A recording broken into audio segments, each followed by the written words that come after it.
గారు నమస్కారం. నమస్తే అండి. ఎంత ఫ్రెండ్ అయినా కెమెరా ముందు ఇంత రెస్పెక్ట్ఫుల్ మాట్లాడాల్సి వస్తుంది. ఏం చేద్దాం. ఈ రోజు పర్టికులర్గా ఎన్ని వీడియోలు చేసినా ఇంకా ఎన్నో డౌట్స్ మన వాళ్ళలో పుట్టుకొస్తూనే ఉంటాయి. అలాంటి కొన్ని డౌట్స్ తోటి ఈరోజు మేము ముందుకు రావడం జరిగింది. నిన్న one of my friend daughter phone చేసినప్పుడు ఇలాగ హెయిర్ రిమూవల్కి వ్యాక్సిన్కి వెళ్తున్నా అంటే ఇంట్లో నేను ఇంకా వ్యాక్సిన్ ఏంటి, ఇప్పుడు లేజర్ చేయించేసుకుంటున్నారు కదా, ఇంకా వ్యాక్సిన్తో పనింది, అన్వాంటెడ్ హెయిర్ అంతా లేజర్తో తీసేయచ్చు కదా అని చెప్పని నేను అన్నాను. అమ్మో మీకు తెలీదు, స్కిన్ చాలా పాడైపోతుంది లేజర్ తోటి అని అంది. ఏంటి నిజమా? ఇదేంటిది, నాకు ఎప్పుడు ఇంతమంది డాక్టర్స్ తెలుసు కదా, ఎప్పుడు ఎవరు ఏమనలేదు. సో ఈ పాయింట్ అయితే ఇంకా 10 మందికి తెలియజేయాల్సిన అవసరం ఉంది అని అనిపించింది. నిజంగా హెయిర్ లేజర్ తోటి స్కిన్కి ప్రాబ్లం ఉంటుందా? హెయిర్ లేజర్ జనరల్గా ఏం చేస్తుందంటే ఆ మెలనిన్ని కిల్ చేస్తుంది, హెయిర్లో ఉన్న మెలనిన్ని. తర్వాత hair growth and hair thickness కానీ తగ్గిపోతుంది కొన్ని సెషన్స్ తర్వాత. సో ఎవరికి దీనివల్ల సైడ్ ఎఫెక్ట్స్ వస్తాయి అంటే, ఎవరైతే పోస్ట్ ప్రొసీజర్ కొంచెం డ్రైనెస్ అనేది ఉంటుంది, మాయిశ్చరైజర్ లేకుండా ఉంటారో, సన్ స్క్రీన్ లేకుండా బయటకు వెళ్ళిపోతారో, వాళ్ళల్లో ఇంకా ఎక్కువ డ్రైనెస్ పెరిగే ఛాన్సెస్ ఉంటాయి, వస్తే ర్యాష్ రావచ్చు. అంతే తప్ప ఈ హెయిర్ లేజర్ వల్ల రకరకాల సైడ్ ఎఫెక్ట్స్, కొంతమంది క్యాన్సర్స్ వస్తాయా ఇలా అనుకుంటారు. కానీ మనం అమ్మాయిలకి ఇచ్చే, మన పిల్లలకి ఇచ్చే ఒక బెస్ట్ గిఫ్ట్లో లేజర్ హెయిర్ రిమూవల్ టాప్లో ఉంటుందన్నమాట కదా. ఎందుకంటే వాళ్ళకి ఇప్పుడున్న వెస్ట్రన్ కల్చర్కి స్లీవ్లెస్ వేసుకుంటున్నారు, చిన్న షార్ట్ డ్రెస్సెస్ వేసుకుంటున్నారు. ఆ హెయిర్ అనేది వాళ్ళకి చాలా ఇబ్బందిగా ఉంటుంది. వాళ్ళకి ఏం చేయాలో తెలియక టీనేజర్స్ షేవ్ చేస్తారు, లేదు అంటే వ్యాక్స్ చేస్తారు టెంపరీ రెమెడీ కోసం. సో దానివల్ల సైడ్ ఎఫెక్ట్స్ వస్తాయి. లేజర్ హెయిర్ రిమూవల్ అనేది permanent and one of the best gift అనమాట. ట్రూ. అంటే తను చెప్పిన డౌట్ నేను నాకు షాక్ అయ్యాను. స్కిన్ కాలిపోతుందండి మీకు తెలీదా అని అడిగింది. ఇదేంటి స్కిన్ కాలిపోవడం ఏంటి అసలు అనేది. అంటే లేజర్ హెయిర్ రిమూవల్లో కొన్ని మనం సెట్టింగ్స్ చేసుకోవాల్సి ఉంటుంది. ఇన్ కేసు మనం ఎవరైనా డాక్టర్ కాని వాళ్ళు, అంటే ఫేక్ డాక్టర్స్ దగ్గరికి వెళ్ళినప్పుడు వాళ్ళు ఏదైనా కరెక్ట్గా పెట్టకపోతే 1 or 2 మెంబర్స్కి ఏమన్నా జరిగి ఉంటుందో అది ఈవిడకి తెలిసి ఉంటుంది. అలాగే డైట్ పార్ట్కి వచ్చేటప్పటికి ఈరోజు అతి భయంకరంగా ఇది తినకండి ఇంత తగ్గిపోతారు, ఇది మా డైట్, ఇది ఇంత తినండి ఇంత తగ్గిపోతారు, ఇది ఎక్కువైపోయింది. వాళ్ళు నిజమైన డాక్టర్లా క్వాలిఫైడా అనేది భగవంతుడికి ఎరుక. మనం వెళ్ళి వాళ్ళ సర్టిఫికేట్స్ అడగలేము. మోసపోయేవాళ్ళు మోసపోతున్నారు, వీడియోలు పెట్టేవాళ్ళు వీడియోలు పెడుతున్నారు, ఫైట్ చేసేవాళ్ళు ఫైట్ చేస్తున్నారు. ఈ సందర్భంగా యు ఆర్ క్వాలిఫైడ్ డైటిషనిస్ట్ కాబట్టి, న్యూట్రిషనిస్ట్ కాబట్టి, సో నేను మిమ్మల్ని అడుగుతున్నాను, ఎగ్జాక్ట్గా వెయిట్ తగ్గాలి అని అనుకుంటే కనుక మీ దగ్గరికి ఎవరైనా వస్తే మీరేం అడ్వైస్ చేస్తారు? సో ఇప్పుడు వెయిట్ లాస్ అవ్వాలి అంటే ఫస్ట్ బయటది మాట్లాడుకుందాం. బయట ఏం చేస్తున్నారంటే చాలా పోర్షన్ కంట్రోల్, చాలా మినిమైజ్ చేసి, చాలా న్యూట్రిషన్ క్వాంటిటీ కూడా, అంటే క్వాంటిటీ ఆఫ్ ద రైస్ కానీ ఇంతే పెట్టి, ఇంత కర్రీ, లేదంటే ఒక వాల్నట్, 2 జీడిపప్పులు ఇలాంటివి చేయడం వల్ల వెయిట్ లాస్ అవుతాం, దాంతోపాటు మజిల్ కూడా పోతూ ఉంటుంది. కరెక్ట్. సో స్ట్రెంగ్త్ ఉండదు. చాలామంది బయట డైట్స్ చేసేవాళ్ళు నా దగ్గరికి వచ్చే వాళ్ళల్లో ఎక్కువగా హెయిర్ లాస్, లేదంటే స్కిన్ సాగైపోవడము, స్కిన్లో మనకు ఒక నరిష్మెంట్ లేకపోవడము, ఇలాంటి కంప్లైంట్స్, మేము ఈ డైట్ చేస్తున్నాం ఇలా అవుతుంది మాకు ఏంటి అనేది. నీ డైట్లోనే ఏది లేదు కదా, ప్రోటీన్ లేదు, మంచి ఫ్యాట్స్ లేవు, ఏమీ లేదు, జస్ట్ క్వాంటిటీ మినిమైజ్ చేశారు. 3 times తినాలి, 3 times ఇంతే తినాలి, వాడికి నీరసం వస్తుంది, వెయిట్ లాస్ అయిపోతారు. కానీ ఈ అదర్ సైడ్ ఎఫెక్ట్స్ ఎక్కువగా ఉంటాయి కదా. సో నా పరంగా నేను చెప్పేది ఏంటంటే, వెయిట్ లాస్ అవ్వాలి అంటే ప్రాపర్గా అవ్వాలి. అంటే నీకు ఏది అవసరమో అంతవరకు తినాలి, ఏది అవసరం లేదో దాన్ని కట్ చేయాలి. Suppose junk foods, packaged foods, refined oils ఇలాంటివి మనం కట్ డౌన్ చేసి, ఏదైతే న్యూట్రిషన్ వాళ్ళకి ఇంపార్టెంట్, హెల్దీ ఫ్యాట్స్, మంచి ప్రోటీన్, వాళ్ళ బాడీ వెయిట్కి తగ్గ ప్రోటీన్, మంచి కార్బ్స్, సో అలాంటివి ఇవ్వడం వల్ల హెల్త్ అనేది బాగుంటుంది, వెయిట్ లాస్ అవుతుంది అండ్ ఓవరాల్ నరిష్మెంట్ కూడా ఉంటుంది. అంటే ఎనర్జీ అనేది డ్రాప్ అవ్వకుండా ఉంటుంది. ఇంకొకటి నేను చూస్తుంది ఏంటంటే, ఎవరైతే జిమ్కి వెళ్తున్నారో ఆ జిమ్లో ఉన్న ఇన్స్ట్రక్టర్స్ ఎవరైతే ఉన్నారో, ఈ ట్యాబ్లెట్ వేసుకోండి ఫ్యాట్ బర్న్ అవుతుంది, మీరు స్టార్ట్ చేయొచ్చు అని ట్యాబ్లెట్స్ ఇస్తున్నారని విన్నాను. అసలు అదేం సేఫ్టీ? నిజానికి ఆ ట్యాబ్లెట్స్ ఇవ్వడం ఏంటి, అది కూడా ప్రిస్క్రైబ్ వాళ్ళు చేయడం ఏంటి అసలు? సో దీని ఎలా మీరు చూస్తారు? ఈ మధ్యలో మీరంటున్న ట్యాబ్లెట్స్ సెమీగ్లూటైడ్ ఏమో, ఈ ట్యాబ్లెట్స్ అనేవి చాలా ఫేమస్ అయ్యాయి. సెమీగ్లూటైడ్ వేసుకుంటే వెయిట్ లాస్ అవుతుంది అని. సో ఈ సెమీగ్లూటైడ్ ఏంటి అంటే, మామూలుగా డయాబెటీస్ ఉండి ఓవర్ వెయిట్ ఎవరైతే ఉంటారో వాళ్ళల్లో ఈ సెమీగ్లూటైడ్ ఇవ్వడం వల్ల డయాబెటీస్ కంట్రోల్లోకి వస్తుంది అండ్ వెయిట్ కూడా కంట్రోల్లోకి వస్తుంది. ఓన్లీ వెయిట్ లాస్ కోసం ఇది ఎంతవరకు పనిచేస్తుంది అనేది ఇంకా రీసెర్చెస్ అనేవి లేవు.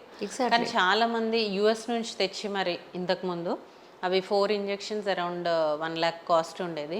అలా తెచ్చి కూడా డాక్టర్స్ కొంతమంది నార్మల్ వాళ్ళకి ఇవ్వడం నేను చూశాను. సో దానివల్ల ఎంతవరకు మనకి రిజల్ట్స్ వస్తాయనేది తెలియకపోగా అది ఎంతకాలం ఉంటుందనేది కూడా తెలియదు. వన్స్ అది స్టాప్ చేస్తే మళ్ళీ వెయిట్ గెయిన్ అయిపోతావు. కరెక్ట్. సో దానివల్ల నీకు మొత్తం షుగర్ లెవెల్స్ అనేవి డ్రాప్ అయిపోతూ ఉంటాయి. సో నార్మల్ పర్సన్కి అంత డ్రాప్ వల్ల, అంత షుగర్ లెవెల్స్ డ్రాప్ అవ్వడం వల్ల వాళ్ళకి వీక్నెస్ అనేది ఎక్కువగా వస్తుంది. దానిపైన ఎలాంటి రీసెర్చ్ లేదు. సో అదేంటి జనాలందరూ వెయిట్ లాస్కి ఈ ట్యాబ్లెట్ వేసుకుంటే వెయిట్ లాస్ అయిపోతారు అనేది చేసేస్తున్నారు. సో దానివల్ల చాలా సైడ్ ఎఫెక్ట్స్ కూడా ఉంటాయి. అది బెటర్ ఒక ఫిజిషియన్ కానీ ఒక న్యూట్రిషనిస్ట్ కానీ మీకు అవసరమా, మీ మిగతా హెల్త్ కండిషన్ ఎలా ఉంది అనే దాన్ని బట్టి మనం తీసుకోవాలి. తర్వాత ఇంకొక దారుణం ఏంటంటే మన లోకల్గా ఉన్న ఫ్రూట్స్ని, లోకల్గా ఉన్న వెజిటబుల్స్ని వదిలేసి ఎక్కడో ఆవకాడో తినండి, ఇందులో మీకు ఫ్యాట్ తగ్గిపోతుంది అని వాళ్ళ డైట్లో ఆవకాడో యాడ్ చేస్తున్నారు. అదేంటి టీనా ఫిషా ఏదో, ట్యూనా, ఆ ఫిష్ తినండి. అసలు నిజానికి ఇవన్నీ అవసరమా? ఇప్పుడు మనకు దొరికే జామకాయలు, మన లోకల్గా పండే ఇవి సరిపోవంటారా మీ ఉద్దేశ ప్రకారం? ఖచ్చితంగా సరిపోతాయి. జనాలు ఏంటంటే ఏదో ఇంకా డైట్ అంటే స్పెషల్గా ఏదైనా ఉంటుందా అని కొంతమంది. సో ఇలాంటి మీరు చెప్పిన హై ప్రైజ్ ఉన్న డైట్స్ ఇస్తే సాటిస్ఫై అయ్యే వాళ్ళు కొంతమంది అలా ఉన్నారు. కాకపోతే ఓవరాల్గా తీసుకుంటే ఏంటంటే మనం చేసే డైట్ మనకు చాలా కంఫర్ట్ ఇవ్వాలి. అంటే మనకి ఈజీగా అవైలబుల్ ఉండాలి, మనం ఈజీగా ప్రిపేర్ చేసుకోగలిగి ఉండాలి, ఎఫోర్డబుల్ అయ్యి ఉండాలి. అప్పుడే మనం లాంగ్ టర్మ్ చేయగలుగుతాం. ఇప్పుడు అవకాడో తినండి అంటే రోజు 250 రూపీస్ అవకాడోనే ఉంటుంది. అలా మంత్కి 10,000 అదే అయిపోతుంది ఇంట్లో ఇద్దరు డైట్ చేస్తే. సో అలా అవసరం లేదు. In case if you are affordable that is okay. నేనేం అది కంపల్షన్ అనట్లేదు, దట్ ఈజ్ ఓకే. కానీ మనకున్న సీజనల్ ఫ్రూట్స్తో, మనకున్న సీజనల్ వెజిటబుల్స్లో మనం చక్కగా డైట్ చేయొచ్చు. మొన్న రీసెంట్గా మీరు ఒక కేసు మీ దగ్గరికి వచ్చినప్పుడు ఇతనికి మనం హెయిర్ ట్రాన్స్ప్లాంట్ చేయలేము అని అన్నారు. అంటే ఎలాంటి కేసెస్లో హెయిర్ ట్రాన్స్ప్లాంటేషన్ మనం చేయలేని పరిస్థితులు ఉంటాయంటారు? యాక్చువల్గా గ్రేడ్స్ ఉంటాయి హెయిర్ లాస్లో. ఓకే. అంటే బట్టదల్లో గ్రేడ్స్ ఉంటాయి. సో స్టార్టింగ్లో ఓన్లీ సైడ్సే పోతుంది. లాస్ట్ 7th గ్రేడ్కి వచ్చేటప్పటికి ఇదంతా పోతుంది. ఓకే. లాస్ట్ 7th గ్రేడ్లో ఏమవుతుందంటే వెనకాల ఇంత పార్టే ఉంటుంది. వాళ్ళు వచ్చి మన దగ్గర నాకు ఫుల్ హెయిర్ కావాలి, లేదంటే నేను ఆ హీరోలాగా ఉండాలి అని అడుగుతూ ఉంటారు. అసలు నీకు డోనరే లేదు, వెనకాలది డోనర్ ఏరియా. డోనరే లేనప్పుడు మనం ఎలా ఇంప్లాంట్ చేస్తాం? అంటే బాడీలో ఇంకెక్కడి నుంచి మనం హెయిర్ తీసి ఇంప్లాంట్ చేయలేమా? చేసుకోవచ్చు, మిగతా బాడీ పార్ట్స్ నుంచి కూడా చేసుకోవచ్చు. కానీ మనకి హెయిర్కి సరిపోయేంత ఫుల్ బాడీ నుంచి తీయలేము అలాగా. సో అంటే మన స్కాల్ప్కి మొత్తం సరిపోయేంత, ఇప్పుడు ఒక 5,000-6,000 గ్రాఫ్ట్స్ కావాలనుకోండి, బాడీలో అంత ఏరియా మనకు ఉండదు. మనకు కావాల్సిన హెయిర్ అండ్ టెక్స్చర్ మ్యాచ్ అవ్వాలి.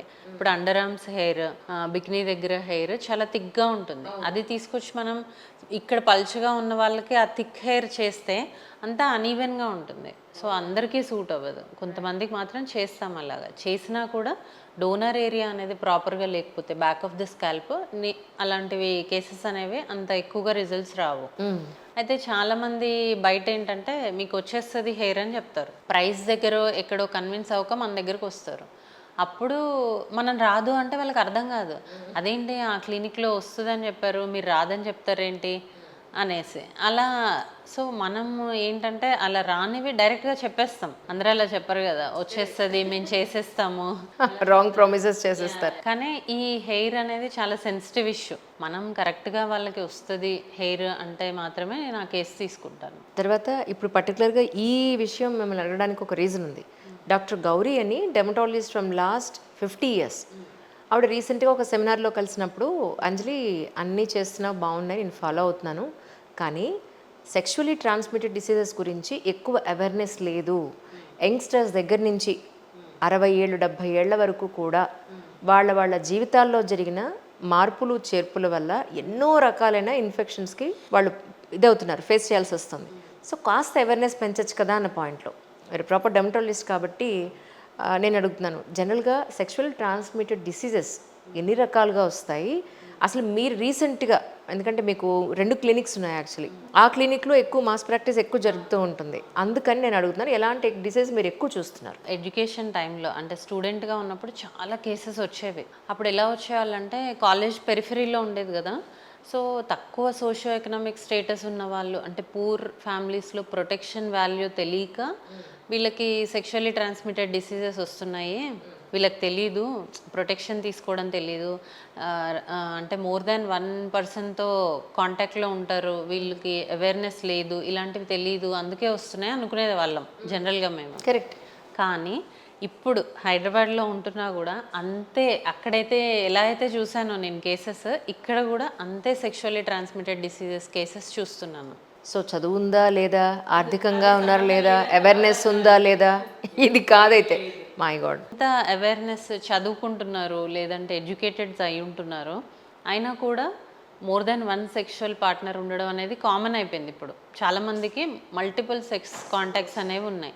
And premarital sex, so without protection premarital sex, అది తప్పు అని నేను అనట్లేదు, అది వాళ్ళ పర్సనల్ ఇష్యూ.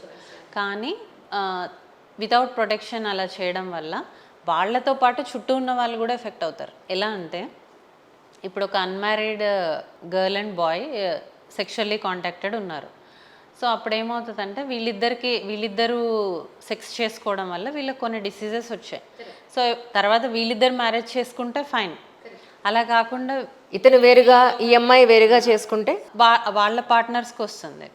సో అట్లా వాళ్ళకి ఇంకెవరన్నా ఉండుంటే వాళ్ళకి, అలా మల్టిపుల్ కాంటాక్ట్స్ ఉండి డిఫరెంట్ వెరైటీస్ ఆఫ్ ట్రాన్స్మిషన్ అనేది ఎక్కువగా నేనైతే చూస్తున్నాను. అంటే ఇప్పుడు సపోజ్ వైరల్ వాట్స్ అంటాం మనం, స్కిన్ పైన వాట్స్ ఉంటాయి కదా, అలా జెనిటల్ ఏరియాస్లో కూడా ప్రైవేట్ పార్ట్స్లో కూడా వాట్స్ వస్తాయి. చాలా మంది అది చెప్పుకోవడానికి సిగ్గుపడతారు. అంటే ఎవరికి వాళ్ళు కనిపించదు కదా యాక్చువల్గా. మెయిల్స్కి కనిపిస్తుంది, వాళ్ళకి ఈజీగా వాళ్ళు ఐడెంటిఫై చేసుకోగలుగుతారు. కానీ వాళ్ళు ఈ ప్రీమెరిటల్ సెక్స్ చేయడమో లేదంటే ఎక్స్ట్రా మెరిటల్ అఫైర్స్ ఉండడం వల్ల వాళ్ళు అది ఓపెన్గా చెప్పలేరు. కరెక్ట్. నేను ఇక్కడ కాంటాక్ట్ ఉంది, నాకు తన నుంచి నాకు వచ్చిందని చెప్పగలరా అని చెప్పలేరు. కొంతమందికి తెలియదు అలా కాంటాక్ట్ అవ్వడం వల్ల వస్తుంది అనేది.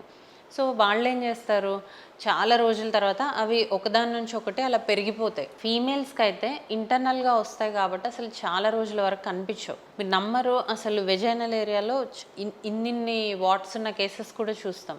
My God. సో వాళ్ళు వచ్చేసి మాకు మ్యారేజ్ ఉంది డాక్టర్, ఇవన్నీ ఎలాగైనా తీసేసేయాలి అని, కొంతమంది మాకు అసలు ఏ కాంటాక్ట్స్ లేవు అయినా కూడా వచ్చాయని వాళ్ళ పేరెంట్స్ వచ్చి చెప్తుంటారు మా పాపకి. అలా పేరెంట్స్కి ఏం తెలుస్తుంది వీళ్ళు ఏం చేస్తున్నారు. అలా ఈ సెక్షువల్లీ ట్రాన్స్మిటెడ్ డిసీజ్ అనేవి చాలా ఎక్కువగా ఉన్నాయి. సో వీళ్ళు ఒకళ్ళతో ఆగిపోదు, అది అలా స్ప్రెడ్ అనేది జరుగుతూ ఉంటుంది.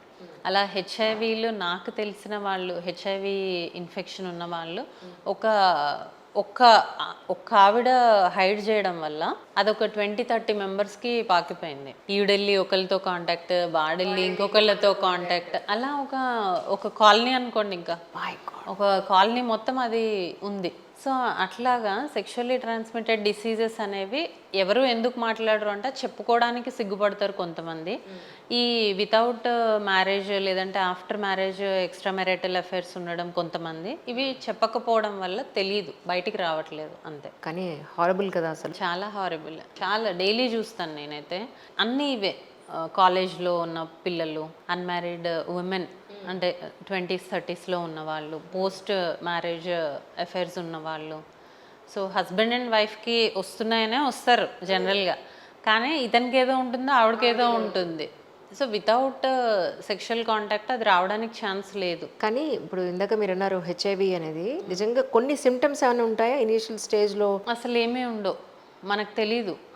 అంటే పర్సన్ని చూస్తే ఇతనికి హెచ్ఐవి ఉంది అని మనం చెప్పలేము. వాళ్ళు హెల్దీగానే ఉంటారు, వాళ్ళు నార్మల్గానే ఉంటారు. మనం ఎందుకు చేపిస్తాం హెచ్ఐవి అంటే, సపోజ్ ఇప్పుడు జెనిటల్ ఏరియాస్లో అంటే ప్రైవేట్ పార్ట్స్లో కొన్ని ఇన్ఫెక్షన్స్ ఉన్నాయనుకోండి, క్యాండిడియాసిస్ సపోజ్. క్యాండిడియాసిస్ అంటే వైట్ డిశ్చార్జ్, ఫీమేల్కి కానీ మేల్కి అయినా సరే జెనిటల్ పార్ట్స్ దగ్గర వైట్ డిశ్చార్జ్ ఏదైనా ఉంటే మనం అడుగుతాం మీకు ఏమన్నా కాంటాక్ట్స్ ఉన్నాయా అని. అలా అడిగినప్పుడు నిజం చెప్పరు కదా, మాకేం లేవనే చెప్తారు. భయంతో కొంతమంది చెప్తారు, అమ్మ చెప్పేస్తే అయిపోతుంది, ఏదైనా ఉంటే ట్రీట్ చేసుకోవచ్చు కదా అని కొంతమంది చెప్తారు, కొంతమంది చెప్పరు. కరెక్ట్. చెప్పని వాళ్ళకి మనం నార్మల్ క్యాండిడియాసిస్ ట్రీట్మెంట్ రాసి పంపిస్తాం. చెప్పిన వాళ్ళకి మనం అడుగుతాం మీకు కాంటాక్ట్స్ ఉన్నాయా, మోర్ దాన్ 1 ఉన్నాయా, అప్పుడు ఖచ్చితంగా హెచ్ఐవి టెస్ట్ చేయిస్తాం. అలా చేయించినప్పుడు పాజిటివ్ వచ్చిన వాళ్ళకి CD4 కౌంట్కి పంపించి వాళ్ళని కొన్ని సెంటర్స్కి రిఫర్ చేయడం ఉంటుంది. సెక్షువల్లీ ట్రాన్స్మిటెడ్ డిసీజెస్ మన బాడీలో ఉన్నాయా అని తెలుసుకోవడానికి ఖచ్చితంగా కొన్ని టెస్టులు ఉంటాయి కదా, దాని గురించి అని చెప్పగలుగుతారు? ఏ టెస్టులు చేయిస్తే ఇవి ఉన్నాయా లేవని తెలుస్తుంది అనేది. ఇప్పుడు సెక్షువల్లీ ట్రాన్స్మిటెడ్ డిసీజ్ అంటే మెయిన్గా మనం బయట చూసేది ఏంటి, ఎక్కువగా మన ప్రైవేట్ ప్రాక్టీస్లో హెచ్ఐవి ఒకటి చూస్తాము, హెచ్పివి హ్యూమన్ ప్యాపిల్లోమా వైరస్ అని, అది కూడా సెక్షువల్లీ ట్రాన్స్మిటెడ్ అంటే వైరల్ వాట్స్ అంటాం కదా అది, అండ్ క్యాండిడియాసిస్ అండ్ హెర్పిస్ అనేది మనం కొంతమందిలో చూస్తాం, చాలా వేడి చేసింది, లిప్ పైన మాకు చిన్న బబుల్స్ లాగా వచ్చాయంటారు కదా, అది త్రూ ఓరల్ దీనివల్ల వస్తుంది, అంటే కిస్ చేసుకోవడం వల్ల వస్తుంది. రైట్. సో అలా ప్రైవేట్ పార్ట్స్లో త్రూ సెక్షువల్ కాంటాక్ట్ అనేది ఆ హెర్పిస్ జెనెటాలిస్ అంటాం, అది కూడా ఎక్కువగా వస్తుంది. సో అప్పుడు హెర్పిస్ వైరస్ యాంటీబాడీస్ కోసం మనం చూస్తాం. సో ఈ టెస్ట్స్ మనం రాస్తాం, హెచ్ఐవి, హెచ్బిఎస్ఏజి, హెచ్పివి, హెర్పిస్, దీనికోసం మనం మెయిన్గా చూస్తాం. సిఫిలిస్ కూడా ఉంటుంది. సో ఇలా రకరకాల సెక్షువల్లీ ట్రాన్స్మిటెడ్ డిసీజెస్ వస్తాయి. అందరికీ అవేర్నెస్ లేదు, కొంతమంది తెలిసినా చెప్పుకోరు. డాక్టర్ దగ్గర ఓపెన్ అయితే మేము కూడా ఏదైనా చేయడానికి ఉంటుంది. కరెక్ట్. ఇప్పుడు సెఫ్లిస్ అన్నారు మీరు, సెఫ్లిస్ లక్షణాలు ఎలా ఉంటాయి యాక్చువల్గా? సిఫిలిస్కి అసలు ఏ లక్షణం ఉండదు, అంటే అది పెయిన్లెస్ అనమాట.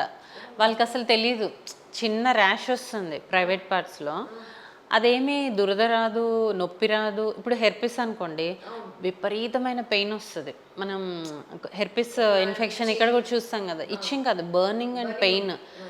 క్లాత్ టచ్ అయితే కూడా అన్బేరబుల్ పెయిన్ ఉంటుంది. వాళ్ళు కంపల్సరీ వస్తారు ఇంకా, ఎందుకంటే కూర్చోవాలి, నిలబడాలి, ఇవన్నీ ఉంటాయి కదా. బట్ సిఫిలిస్ అనేది అసలు ఏమీ ఉండదు. వాళ్ళు వచ్చి మనకి నాకు కాంటాక్ట్స్ ఉన్నాయి, మోర్ దెన్ 1 కాంటాక్ట్స్ ఉన్నాయి, లేదంటే నా పార్ట్నర్కి ఇది ఉంది, నాకు డౌట్ వస్తుంది అంటే తప్ప మనం చేయడానికి లేదు. ఇప్పుడు హెచ్ఐవి ఇలాంటి టెస్ట్స్ ఉన్నాయనుకోండి, పేషెంట్ కన్సెంట్ లేకుండా కొన్ని చేయలేము.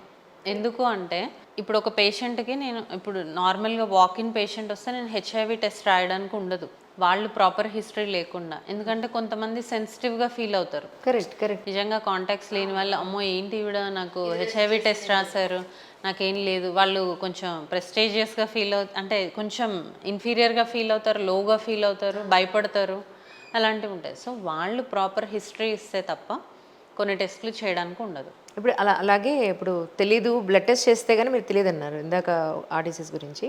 అలాగే ఈవెన్ గనేరియా కూడా ఉంది అలానే. సో ఈవెన్ గనేరియా కూడా లక్షణాలు లేవా? లక్షణాలు కొన్ని ఉంటాయి, గనేరియాకి కొన్ని ఉంటాయి. అది యూరిన్ టెస్ట్లో కూడా తెలిసిపోతుంది గనేరియా వస్తే. సో అది ఈజీ టు ఫైండ్ అవుట్. అయితే ఇప్పుడు మనం ఏం చేస్తామంటే, పేషెంట్ తప్పు చెప్తున్నాడు, అబద్ధం చెప్తున్నాడు అన్నప్పుడు వాళ్ళకి బాగా అయ్యేలాగా, అంటే మనకు తెలుస్తుంది, నెంబర్ ఆఫ్ కేసెస్ ఎక్కువ చూడడం వల్ల ఏది ఎందుకు వచ్చింది అనేది వాళ్ళు చెప్పకుండా తెలుస్తుంది. సో వాళ్ళని ఆ వేలో డిఫరెంట్గా వాళ్ళని గైడ్ చేయాల్సి ఉంటుంది. అంటే సరే ఓకే మీకు లేవు అయినా కూడా వచ్చింది కదా, కాబట్టి మీరు ఈ టాబ్లెట్ వాడితే తగ్గిపోతుంది అని యాంటీవైరల్స్ కొన్ని పెట్టడము, ఈ ఇన్ఫెక్షన్స్కి యాంటీబయాటిక్స్ పెట్టడం, యాంటీఫంగల్స్ పెట్టడం, అట్లాంటివి వితౌట్ దేర్ అంటే వాళ్ళకి నాలెడ్జ్ లేకున్నా కూడా మనం చెప్పడం జరుగుతుంది, మనం ట్రీట్మెంట్ చేయడం జరుగుతుంది. అదే చాలా మంది ఇప్పుడు స్కూల్ గోయింగ్ పిల్లలు, ఎరా ఏం తిన్నావు, దగ్గుతున్నావు అంటే ఏమీ తినలేదు అన్నట్టుగా, మాకు ఏం లేవు డాక్టర్ అసలు అంటారు. సో అలాంటి వాళ్ళకి మనం ఏం చేస్తామని నాకు తెలుసు, ఇప్పుడు వితౌట్ సెక్షువల్ కాంటాక్ట్ అది రాదని తెలుసు. సో అప్పుడు ఆ వేలోనే ట్రీట్ చేస్తాం. ఒకవేళ మీకు ఉంటే మీ పార్ట్నర్ని కూడా తీసుకురండి, ఆవిడని కూడా ట్రీట్ చేస్తామని చెప్తాం, అంతే. కానీ some times I think gynaecology, urology and dermatology ముగ్గురు కూడా ట్రీట్ చేయాల్సిన. కరెక్ట్. So typical really. కానీ ఎక్కువ సెక్షువల్లీ ట్రాన్స్మిటెడ్ డిసీజ్ అనేవి మాకే వస్తాయి, డెర్మటాలజీకే వస్తాయి, వాళ్ళు కూడా ట్రీట్ చేయరు కొన్ని. ఇప్పుడు హెర్పిస్ ఉందనుకోండి, గైనకాలజిస్టులు డెర్మటాలజీని కన్సల్ట్ అయ్యారండి, డెలివరీ ఉన్నప్పుడు వస్తాయి కదా కొంతమందికి, ఆ ఇన్ఫెక్షన్ తగ్గితే మనకు delivery safe, because vaginal delivery అయినప్పుడు బేబీకి వస్తుంది కదా, సో ట్రీట్ చేసుకొని రండి అని చెప్తారు. అది మేమే బాగా ట్రీట్ చేయగలుగుతాము. అంటే మీరు యాక్చువల్లీ మీ క్లినిక్లో ఎక్కడైతే ఏరియా ఉందో దాని పేరు శ్రీనగర్ కాలనీ కాకుండా ఇంకొక బ్రాంచ్ ఉంది కదా షాపూర్ నగర్లో, అక్కడ ఈ 2025లో మీరు ఎక్కువ చూసిన కేసెస్ ఏంటి? యాక్చువల్లీ ఎక్కువ అని అలా నంబరింగ్ చేయలేము, బట్ రెగ్యులర్గా చూస్తాం కేసెస్ అనేవి. ఎక్కువగా చూసేది ఈ వైరల్ వాట్స్, క్యాండిడియాసిస్, మెయిల్స్కి అయితే క్యాండిడియల్ బెల్నోపాసైటిస్ అంటాం, అంటే వాళ్ళకి పార్ట్ పెనిస్ ఉంటుంది కదా, దానిపైన స్వెల్లింగ్ రావడము, టిష్యూ వెనక్కి వెళ్ళకపోవడము ఇట్లాంటివి చూస్తాము.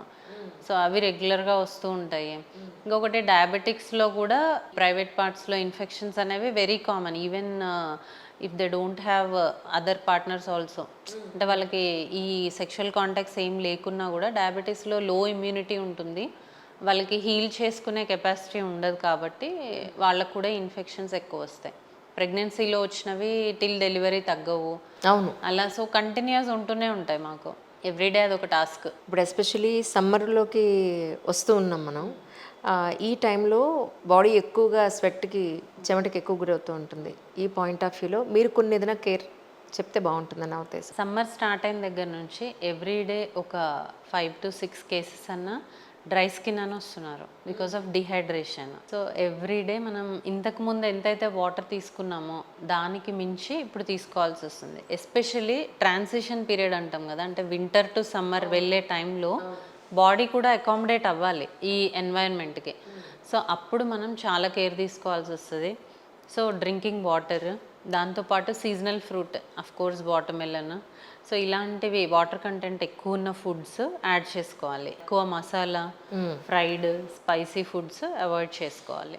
దాంతోపాటు ఫంగల్ ఇన్ఫెక్షన్స్ మోర్ కామన్ సమ్మర్లో because of sweat and humidity. Friction ఏరియాస్లో ఎక్కువసేపు స్వెట్ ఉండిపోతుంది కాబట్టి ఫంగల్ ఇన్ఫెక్షన్స్ ఎక్కువగా ఉంటాయి. సో దానికోసము కాటన్ క్లోత్స్ వేసుకోవడము, నీట్గా ఉంచుకోవడము, 2 times స్నానం చేసుకోవడము ఇట్లాంటివి. అండ్ పిల్లల్లో అయితే చెమటకాయలు ఎక్కువగా చూస్తూ ఉంటాం, మిలేరియా అంటాం దాన్ని.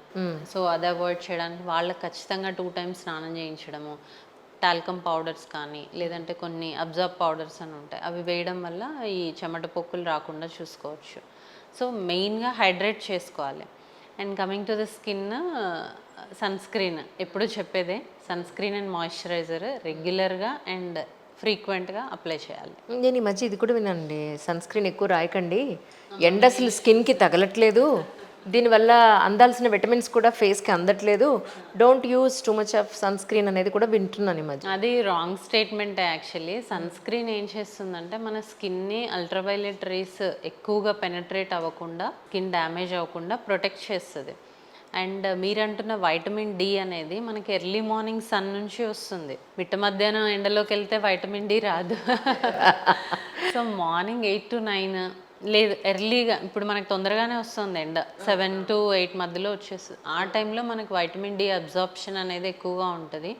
సో అప్పుడు మనం ఎండలోకి వెళ్తే ఆ ఎండకి మనకి ఏమవ్వదు. ఈ సివియర్ ఆఫ్టర్నూన్ మనకి చాలా సివియర్ ఎండ ఉంటుంది కదా, ఆ టైంలో ఖచ్చితంగా సన్ స్క్రీన్ యూస్ చేయాల్సిందే, లేదంటే ఇంకా వేరే స్కిన్ ఇష్యూస్ వస్తాయి. ఇప్పుడు ఎప్పుడు 24/7 అడుగు బయట పెడితే 2 వీలర్స్ వాళ్ళందరూ వేసేది ఫస్ట్ హెల్మెట్.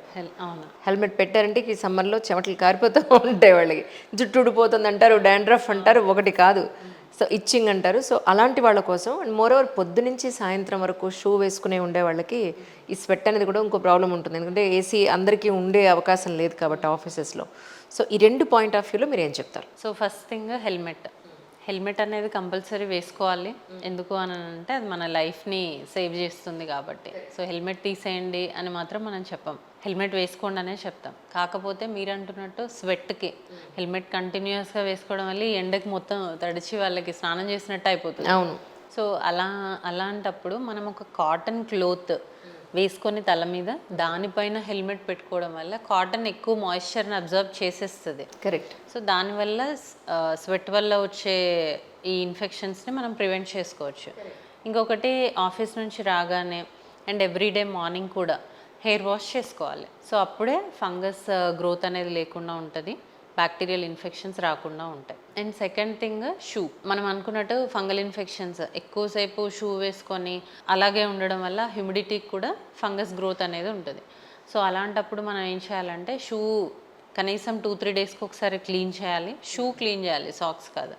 సాక్స్ అయితే ఎవ్రీడే క్లీన్ చేసుకోవాలి, చాలామంది చేసుకోరు. దానివల్ల ఎక్కువ ఇన్ఫెక్షన్స్ అనేవి వస్తాయి, స్కిన్ కూడా వాళ్ళకి పీల్ అయిపోతూ ఉంటుంది, డిహైడ్రేషన్ అవుతుంది, ఇటు స్వెట్ వెళ్ళిపోతూ ఉంటుంది, ఫంగస్ వస్తుంది, ఇవన్నీ ఉంటాయి. అప్పుడప్పుడు షూస్ ఎండలో పెట్టడం కూడా బెటర్, మంచిగా డ్రై చేసుకొని వేసుకోవాలి, ఓన్లీ వాషే కాదు డ్రై చేసుకొని వేసుకోవాలి. అండ్ కాటన్ సాక్స్ వేసుకోవాలి, ఉలెన్ అంటే నైలాన్ కానీ సిల్క్ టైప్ సాక్స్ కాకుండా కాటన్ సాక్స్ వేసుకోవడం వల్ల స్వెట్ అనేది అబ్జర్వ్ అయిపోతుంది. అంటే కొన్ని రకాల పౌడర్స్ స్వెట్ రాకుండా ఇలాంటివి ఏమన్నా ఉండే అవకాశం ఉంటుందా? లేకపోతే తీసుకోవాలి.